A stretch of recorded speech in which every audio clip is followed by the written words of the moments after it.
आप कर्ज क्यों लेते हैं? कब लेते हैं कर्ज? जब खाने को नहीं होता, पेट भरने को नहीं होता, जब बच्चे की शिक्षा करनी पड़ती है, जब बेटी की शादी करनी पड़ती है, जब खेत का नुकसान हो जाता है, मुआवजा नहीं मिलता, कर्ज लेकर नई उपज की तैयारी करनी पड़ती है, तब लेते हो कर्ज। जब जीवन का पेट का सवाल होता है, जीने मरने का सवाल होता है, आप तब कर्ज लेते हो। और तब भी मोदी जी की सरकार के पास आपके कर्ज को माफ करने के लिए पैसे नहीं हैं। कहते हैं पैसे नहीं हैं। आपको मालूम है, मैं 2-3 साल पहले यहां काम कर रही थी यूपी में चुनाव में। उस समय गन्ने का भुगतान पूरे देश भर का 15,000 करोड़ रुपए था। हम लोग चीख रहे थे, चिल्ला रहे थे, हर मंच पे कह रहे थे कि भाई गन्ने का भुगतान दो किसानों को।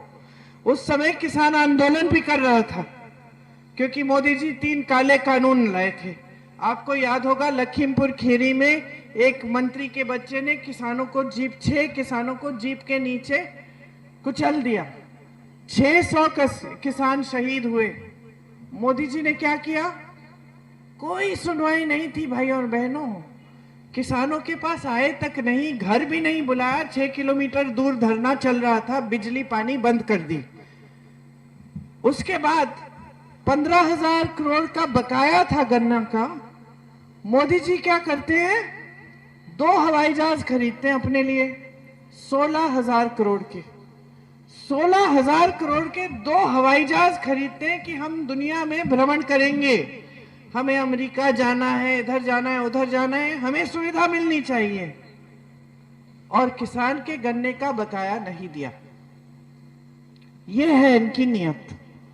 अब आपको समझना पड़ेगा कि आपको देश में कैसी सरकार चाहिए। आपको ऐसी सरकार चाहिए जो अच्छी नीतियां बनाए आपके लिए, या आपको ऐसी सरकार चाहिए जो बड़े बड़े खरबपतियों के लिए नीतियां बनाए और आपको छोड़े खाई में? ये आपको तय करना है इस चुनाव में, क्योंकि इस चुनाव में सिर्फ आपके भविष्य की बात नहीं है, पूरे देश की भविष्य की बात है।